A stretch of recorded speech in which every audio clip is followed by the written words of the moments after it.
Hello students, Parmar sir के YouTube और Facebook page पर आपका स्वागत है। मैं अक्षय आपको इस पेज के माध्यम से मैथ पढ़ाऊंगा। आज मैं आपको पढ़ाने वाला हूं एक बड़ा ही यूनिक कॉन्सेप्ट अलजेब्रा। इसके ऊपर बच्चों को बड़े डाउट होते हैं, बच्चे बड़े चिंतित रहते हैं कि इनके क्वेश्चनों को कैसे करें। तो मैं आज बेसिक बताना चाहता हूं आपको कि मैं अलजेब्रा को आपको दो हिस्सों में पढ़ाऊँगा, 2 पार्ट्स में, जिसमें एक पार्ट होगा वैल्यू पुट और दूसरा होगा फॉर्मूला बेस्ड।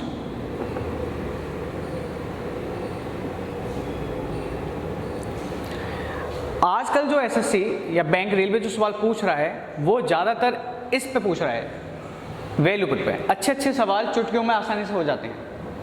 एसएससी का एक ट्रेंड रहा है शुरू से, वो कुछ क्वेश्चनों को पूछता था। जैसे जब एसएससी ने क्वेश्चनों की शुरुआत की अलजेब्रा में, तो बड़े बेसिक क्वेश्चन पूछता था।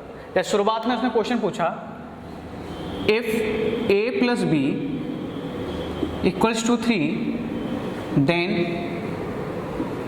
Find a square plus b square plus 2a। तो बच्चों को फॉर्मूला पता होता था कि a प्लस बी का क्या होता है फॉर्मूला, a प्लस बी का होल स्क्वायर क्या होता है, a square plus b square plus 2a, ये फॉर्मूला होता है। क्वेश्चन के हिसाब से a प्लस बी की वैल्यू क्या दी है, 3, तो मैंने यहाँ 3 को पुट किया, 3 का स्क्वायर, और पूछा क्या है, यही a square plus b square plus 2a। तो वो सिंपल से आंसर बता देता था कि आंसर क्या आ गया, 9। पर इस चीज़ को सीखने से ज़्यादा हमको कुछ बेसिक चीज़ें सीखनी है, क्योंकि अगर इस तरीके से आप क्वेश्चनों को करोगे तो आपको टाइम लगेगा, जो एसएससी बिल्कुल नहीं चाहता। एसएससी उन बच्चों को चाह रहा है जो 2 सेकंड्स में क्वेश्चन को निकालें, आंसरों को निकालें। तो मैं आपको वही चीज़ बताता हूँ कि इस तरीके के क्वेश्चन और इस तरीके बहुत से क्वेश्चन कैसे करें। तो आपको क्या देखना है कि आपको अगर ऐसी कोई इक्वेशन मिलती है, मतलब आपको इक्वेशन मिलती है a plus b equals to 3, तो अगर मैं पूछूं आपसे कि यहाँ पे a और b का क्या वैल्यू होगी, तो आप कह सकते हो कुछ भी हो सकती है। आप बोल सकते हो a 1 हो सकता है, b 2 हो सकता है, तो 1 + 2 3। आप बोलते हो a 2 हो सकता है, b 1 हो सकता है, 2 + 1 = 3। आप बोल सकते हो a 5 हो सकता है, b -2 हो सकता है, तो ये क्या हो गया, 5 - 2 3। तो मतलब एक बात क्लियर है कि अगर इक्वेशन एक हो और वेरिएबल 2 हो, मतलब यहाँ a और b इक्वेशन कितनी है, 1, तो आप एग्जैक्ट मान नहीं बता सकते। आप क्या नहीं बता सकते, एग्जैक्ट मान नहीं बता सकते। ऐसे क्वेश्चन में हम अपनी तरफ से कोई भी मान ले सकते हैं। जैसे मैंने मान लिया b को, मैंने मान लिया b हो गया मेरा 0। अगर मैंने b इधर 0 रखा तो a क्या रखूंगा, 3। अब इस वैल्यू को आप क्वेश्चन में पुट करके देखो। अगर मैं b 0 रखा, अगर b 0 किया तो ये पूरा 0, ये भी संख्या पूरी 0, क्या बचा, a स्क्वायर, और a कितना माना था, 3, तो आंसर क्या हो गया, 9। चलो दूसरी वैल्यू रखते हैं, एक बार देखते हैं। a को 1 रखते हैं, b को 2 रखते हैं।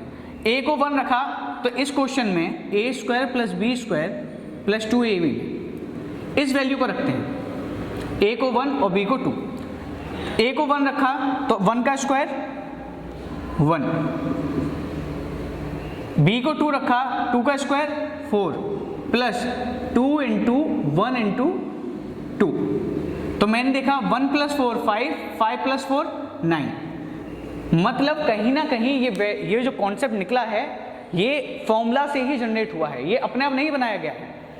तो इस तरह के क्वेश्चनों को करने के लिए वैल्यू पुट का इस्तेमाल करना होगा। ऐसे मैं बहुत क्वेश्चन दिखाता हूँ। एक बार CGL 2018 में एक क्वेश्चन आया, उस क्वेश्चन को मैं बताता हूँ। क्वेश्चन आया था a plus b plus c equals to 5, और दिया गया ab plus bc plus ca equals to 6, find 4ab। अब मैंने क्या देखा, यहाँ पे इक्वेशन कितनी है, इक्वेशन है 1 और 2, और वेरिएबल कितने हैं, 1 2 3। इक्वेशन 2, वेरिएबल 3, इसका मतलब कोई ना कोई वैल्यू, एक वेरिएबल का मान अपने आप मान सकते हैं। मैंने मान लिया c = 0, c को क्या मान लिया, 0। अगर मैंने c को 0 मान लिया तो इधर से क्या बचा, a plus b equals to 5। इधर से क्या बचा, c किस किस में आ रहा है, ये 0 ये 0, तो यहाँ से बचा ab इक्वल्स टू 6। अब मैं आसानी से बता सकता हूँ कि इसमें से एक 3 होगा एक 2 होगा, क्योंकि 3 + 2 5, 3 × 2 6। तो मैं यहाँ पे जब वैल्यू रखूँगा 4ab में, तो 4 इंटू a को मान लो 3, b को मान लो 2, तो 4 3 12 2 24 आंसर। तो इसी कॉन्सेप्ट को हम समझेंगे कि कहाँ वैल्यू रखी जाती है, कहाँ वैल्यू हमको रखना है। हर जगह नहीं रख सकते, वैल्यू रखने का एक फॉर्मूला होता है, एक मतलब तरीका है वैल्यू किस जगह रखी जाएगी। अगर आपको नंबर ऑफ वेरिएबल, आप ये नोट डाउन कर सकते हैं, अगर आपको लगता है कि किसी क्वेश्चन में नंबर ऑफ वेरिएबल, वेरिएबल माने वही ABC, are more then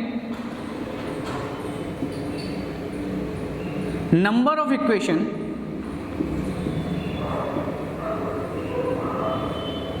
then you can take any value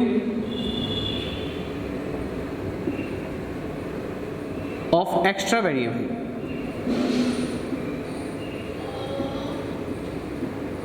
क्या कहना चाह रहा हूं मैं, जैसे मैंने बोला a + b इक्वल्स टू 7।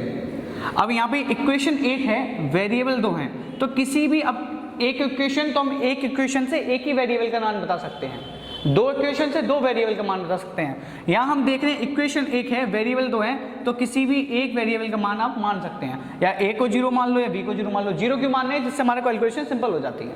अगर मैं बोलूँ a + b + c equals to 6, a + b, ab + bc + ca equals to 11, तो यहाँ पे इक्वेशन कितनी है, 1 और 2, और वेरिएबल कितने हैं, 3। तो किसी भी एक वेरिएबल का वैल्यू हम अपनी तरफ से मान सकते हैं। इसी तरह के कॉन्सेप्ट को और समझने के लिए आप इस चैनल को फॉलो करें, सब्सक्राइब करें, लाइक करें।